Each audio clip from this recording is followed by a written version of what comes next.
Hola, buenas tardes. Mi nombre es María Conde de Yucra, estudiante de la Universidad Tecnológica del Perú, Facultad de Derecho. El tema escogido para el día de hoy es el Tribunal Constitucional ordena la inscripción de los menores en las hijos de Ricardo Morán. Es un caso muy polémico en el Perú, puesto que el tribunal salió a favor del señor Ricardo Morán Vargas, ¿no?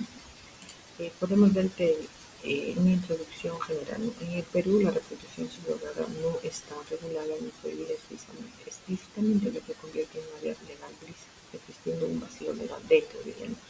Sin embargo, en el artículo 7 de la Ley General de Salud establece que la madre genética y el padre gestante deben ser las mismas personas, lo que limita la práctica de una gestación subrogada.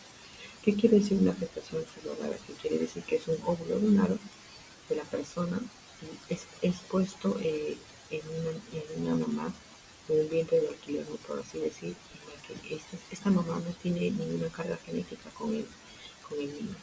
Esto todavía no está regulado en el Perú.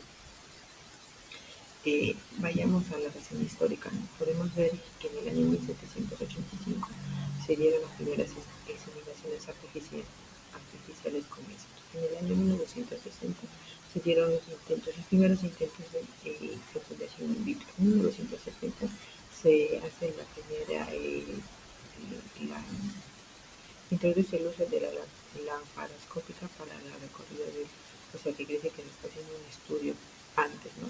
Para que puedan hacer la fecundación in vitro o las reproducciones. En el año 1975 se logra el primer embarazo, pero este es ectópico y se pierde, ¿no? En el año 1978 sí se logra hacer la fecundación y ahí nace el primer niño, ¿no? El niño probeta, producto de una práctica de inseminación artificial.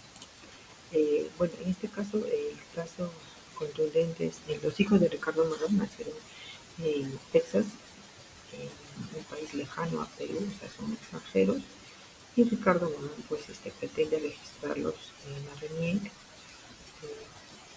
con un solo apellido. Entonces la RENIEC, basándose en su artículo 2021 del Código Civil modificado con la ley 28720, que establece que los hijos le corresponde tanto el primer apellido de la madre como el segundo apellido del padre.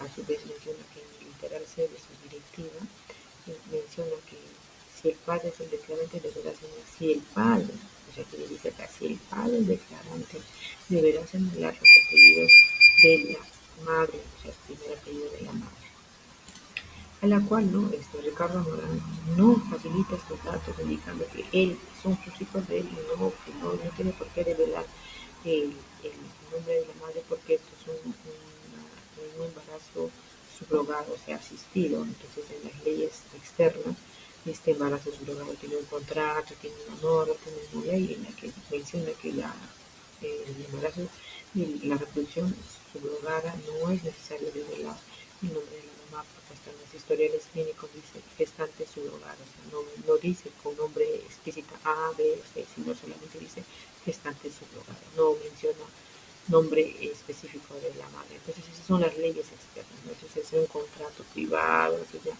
el interesado lo realiza, pero viendo de esa forma es así. Entonces ahora intenta registrar a sus hijos que nacieron en el extranjero porque él aludiendo que él es peruano y que tanto le corresponde la nacionalidad, no cumpliendo este requisito, ¿no? Pero este requisito la RENIEC no lo niega porque lo quiere hacer, sino que se basa a su directiva que ellos también tienen, ¿no? Ellos tienen una serie de normas, una serie de directivas. En todo caso, al final esto no se logró desarrollar, no se logró llegar a un consenso, un acuerdo, entonces se va al Tribunal Constitucional, puesto que este Tribunal Constitucional es el ente rector de poder legislar las normas o máxima autoridad de interpretar las normas, ¿no? Entonces aquí se realiza ese acto y entonces en la que menciona, la RENIEC menciona que la maternidad subrogada no tiene regulación en sede nacional, o sea, en este a su vez expresa que el demandante no ha dado de conocer el nombre de la madre de los menores de edad, ¿no? Y menciona a su vez, hace énfasis que no está permitido la legislación de la materia, por lo que no se puede autorizar que dichos menores de edad puedan acceder a la nacionalidad peruana ni tener un DNI peruano. Y menciona que derecho fundamental a la nacionalidad peruana de los hijos nacidos en el sede del padre, ¿no? Entonces dice que sí, los hijos nacidos en el exterior de una peruana le corresponde la inscripción en el NIE siempre y cuando pueda develar el primer apellido de la madre y el primer apellido del padre, pero en este caso no se le. Entonces, vayamos a los considerandos del Tribunal Constitucional, que hace una serie de considerandos, tanto registrando del 2 hasta el 56. Podemos extraer lo más importante, ¿no? Que menciona que en consecuencia debe resolverse los casos que se presentan, ya que se tiene la obligación de dar solución jurídica a los conflictos planteados, no pudiendo en ningún caso dejar la administración de justicia por un vacío o deficiencia de la ley. Previamente acá se nota que hay una deficiencia de la normativa que necesita ser regulada. En el Perú, la Administración no tiene la competencia de aplicar el control difuso de las constitucionalidades de las leyes. Se verifica que la RNIC basó su decisión exclusivamente en determinada normativa. Entonces, eso es lo que la RNIC se basó en su normativa, en su directiva que ellos tienen, ¿no? Aquí podemos ver que el padre del menor, o sea, el señor Ricardo Morán Vargas, menciona, ¿no? La negativa de tutelar el derecho de la nacionalidad de sus menores hijos conlleva asimismo una afectación del derecho de la identidad y el nombre, ¿no? Él se basa que la RNIEC ha vulnerado el derecho a la identidad de sus menores hijos. Al respecto, el Tribunal Constitucional, la máxima autoridad de interpretación de leyes, se basa en el artículo 52 de la Constitución. Se consagra como derecho de respeto directo a la nacionalidad peruana aquellos nacidos en el extranjero de padre o madre peruano. O sea, tienen sí o sí un derecho de poder inscribirse estos niños que nacieron en el extranjero, o sea, es decir, tienen doble nacionalidad. A su vez también en el artículo 7 de la Convención de los Derechos Niños y el artículo 7 del Código del Niño y del Adolescente, que prevén que para registrar a un niño se consigna el nombre de los apellidos del padre y de la madre. La TC considera que debe ordenar la RNIEC la inscripción inmediata del nacimiento de los menores a cuyo favor se interpuso el presente padre. El Tribunal Constitucional es de mayor importancia. Menciona, ¿no?, que es de mayor importancia que un niño reconozca la identidad de sus padres de ambos, pero lo que no se puede hacer el Estado peruano es supeditar la inscripción inmediata del nacimiento del niño y sus derechos al nombre. Exhorta al Poder Legislativo para que en el marco de sus atribuciones extienda a un padre el derecho de escribir a sus hijos con sus apellidos, sin develar el nombre de la madre, así como establecer algún sistema o procedimiento para que cuando un niño o sea, para que un niño y en el futuro llegue con papá pueda ser inscrito. Asimismo, hay un contexto general, ¿no?, de Kelsen, de Hart, de Luis Rejol y Alfred, ¿no? ¿Qué dice Kelsen, no? Que dice que hay una diferencia entre el debe ser, hacer. ¿Qué dice Hart, no? Es una posición neutral del derecho y la moral, o sea, que hay una neutralidad tanto en moral y en derecho. ¿Qué dice Ferrejol? Ferrejol ha estado el tema del garantismo, que quiere decir que las leyes deben garantizar el cumplimiento de las mismas. Algo interpreta que la norma es subjetiva.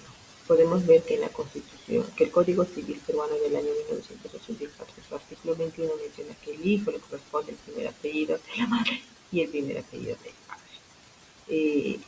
Basándose en este artículo y en las directivas internas de la RNIEC, se denegó dicha inscripción del señor Ricardo Morán Vargas debido a que no puede develar el nombre de la madre, porque hay ciertas normas que se lo prohíben, porque ha firmado un contrato en el extranjero, ¿no? Y finalmente el Tribunal Constitucional, como ya les mencionaba, se basaba en el artículo 52, en el artículo 7 del Código de la Convención del Niño y del Adolescente y el artículo 6 del Código del Niño y del Adolescente, que se inscriba a estos dos menores, ¿no?, sin develar el nombre de la madre, porque se está haciendo una discriminación. Porque ¿qué pasa? Que cuando una mamá va, le pueden inscribir, puesto que la mamá no puede dar el nombre del padre, ¿no? De repente la ha abandonado o entre otras cosas, ¿no?, en muchos casos. Vayamos al positivismo excluyente de Kelsen, ¿no? Justo lo que dice debe ser, hacer. El debe ser dice que no se va a poder inscribir a estos niños porque el Código Civil, el artículo 21, menciona lo siguiente. Y el ser es que Congreso de la República pueda hacer, en marco de sus competencias y atribuciones, la actualización de, de esta ley de la RENIEC y la aplicación de sus directivas. ¿Qué dice Hart? ¿No? Que el derecho y la moral tienen una posición normal, ¿no? Que para Hans el derecho es una visión sofisticada del positivismo jurídico y lo moral es un conjunto de lo moral es un conjunto de normas creadas por las personas. O sea, ¿qué quiere decir? Que ¿quiénes han hecho el Código Civil? Las personas. ¿Quiénes han hecho el Código del Niño? Las personas. ¿Basándose en qué? Basándose pues en experiencias, historia o de repente algunas atribuciones de leyes extranjeras, entonces todo eso. Entonces está en nosotros el poder cambiar dicho código, dicho ley, de que un solo padre nada más puede registrar a su hijo sin deber de nombre, nada más. Vayamos a Ferrojoli, ¿no? Que es la teoría del garantismo. Como les mencionaba, la teoría del garantismo hace que esta ley sea cumplida y pueda ser ejercida dentro de sus competencias. Y si hubiese existido un vacío legal, para eso tenemos nuestro Tribunal Constitucional, ente máximo de las interpretaciones de las leyes, o sea, que quiere decir que hay estos vacíos, se puede interpretar el Tribunal Constitucional. Entonces, ¿qué hace? La garantía, el garantismo de esta ley. Y por último tenemos el realismo jurídico de Alcoff, en el que menciona que estas leyes o normas son un sistema de valores, principios, contenidos, normas jurídicas, jurisprudencia, con el objetivo de regular ¿qué? Regular la conducta del hombre en la sociedad.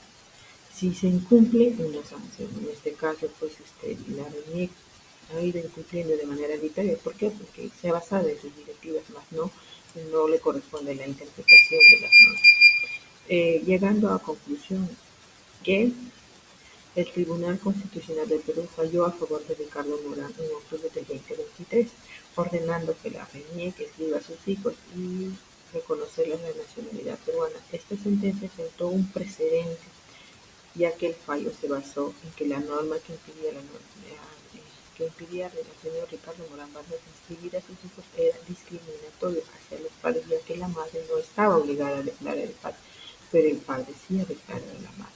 El Tribunal Constitucional también exhortó al Congreso de terminar con esta discriminación y ejercer un registro reservado para que los hijos puedan conocer la identidad de sus progenitores en un futuro. Muchísimas gracias. Bueno.